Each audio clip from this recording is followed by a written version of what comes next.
Hi friends, போட்ட பூண்டு ஊறுகாய் எல்லாமே காலியாயிடுச்சு. நேர்லயும் சரி ஆன்லைன்லயும் எல்லாரும் வாங்கிட்டாங்க. வாங்கினவங்க எல்லாருமே டேஸ்ட்டை பார்த்துட்டு திரும்பவும் எனக்கு ரீஆர்டர் கொடுத்துருக்காங்க. 2 கிலோ 1 கிலோ 3 கிலோ அந்த மாதிரி அவங்களுக்கு தான் மொத்தமாக செஞ்சு கொடுக்கறதுக்காக ரெடி பண்ணிட்டு இருக்கேன். கடைகளில் வந்து உரிச்ச பூண்டுலாம் விற்கிறாங்க. அந்த மாதிரி தான் நான் வாங்கி யூஸ் பண்ணுவேன். உரிச்ச பூண்டா இருந்தாலுமே சுத்தமாக 2 முறை தண்ணி ஊற்றி கழுவி எடுத்துட்டு தான் ஊறுகாய் செய்ய ஸ்டார்ட் பண்ணுவேன். அஸ்யூஷுவல் ஊறுகாய்க்கு எண்ணெய் சேர்த்துட்டு கடுகு நல்லா படப்படன்னு பொரிஞ்சதுக்கு அப்புறம் ஊறுகாய் பொடி முக்கியமானது, அதை சேர்க்கணும். நெக்ஸ்ட் கழுவி வச்சிருக்க பூண்டெல்லாம் சேர்த்துக்கலாம். நான் எப்பவுமே ஊறுகாய் பண்றது பார்த்தீங்கன்னா முழு பூண்டா சேர்க்கறத விட பாதி அரைச்சும் பாதி அரைக்காமலும் சேர்ப்பேன். அப்பதான் பூண்டு ஊறுகாய் டேஸ்டா நல்லா மணமாவும் இருக்கும். முழுசா போட்டு செய்யறத விட இந்த மாதிரி மெத்தட்ல செஞ்சு பாருங்க, உண்மையிலேயே டேஸ்ட் சூப்பரா இருக்கும். முழு பூண்டை ஆயில போட்டு நல்லா ஃப்ரை பண்ணிக்கணும். கலர் மாறுற வரைக்கும் ஃப்ரை பண்ணி எடுத்தா போதும். ஒரு சில பேர் இந்த பூண்டை பார்த்தீங்கன்னா டைரக்டா அப்படியே ஊறுகாயில கூட சேர்ப்பாங்க. அந்த மாதிரி சேர்க்கும் போது பூண்டு வந்து நமக்கு நச்சு நச்சுன்னு இருக்கிற மாதிரி இருக்கும். இந்த மாதிரி வதக்கிட்டு செய்யும் போது அந்த ஊறுகாய் சாப்பிடும் போது அந்த பூண்டெல்லாம் நல்லா வெந்திருக்கும். சாப்பிடவும் டேஸ்டாவும் இருக்கும். அரைச்சி வச்சிருக்க பூண்டையும் சேர்த்து வதக்கிக்கலாம்.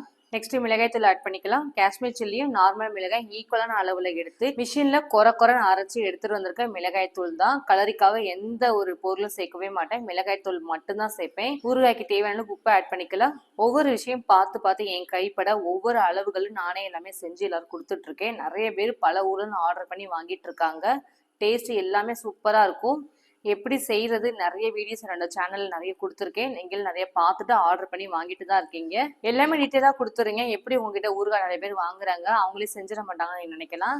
என்னதான் நீங்க செஞ்சாலும் போடுற அளவுகள் ஒன்று இருக்கு. முக்கியமா கைப்பக்குவம். என் கைப்பட நானே ஒவ்வொரு விஷயமும் அளவுகளோட பார்த்து பார்த்து செஞ்சு கொடுத்துட்டு இருக்கேன். செஞ்ச உடனே இதை அப்படியே நான் பேக்கிங் பண்ணிட மாட்டேன். ஊறுகாய் எல்லாமே நல்லா ஆறுனதுக்கு அப்புறம் 3 நாள் கிட்ட வெயில எடுத்துட்டு வந்து வச்சு அதுக்கப்புறம் 200 கிராம்ஸ் அளவுக்கு பாட்டில பேக் பண்ணிடுவோம். பூண்டு ஊறுகாய் உப்பு காரம் எல்லாம் பர்ஃபெக்டா சூப்பரா இருக்கு. எனக்கே இதை சாப்பிட்டுட்டே இருக்கலாம் போல இருக்குது. வீடியோ பார்த்துட்டு விட்டுறாம டக்குன்னு ஆர்டர் பண்ணி வாங்கிக்கோங்க. ஏன்னா வீடியோ பார்த்த உடனே நிறைய பேர் வந்து மொத்தமா வாங்கிட்டு போயிடுவாங்க. அப்புறம் திரும்பி போடுறது கொஞ்சம் லேட் ஆகும். அதனால சீக்கிரம் ஆர்டர் பண்ணி வாங்கிக்கோங்க. எந்த ஒரு நாள் சரி கொரியர் சர்வீஸ் பண்ணி தரேன். பாய்.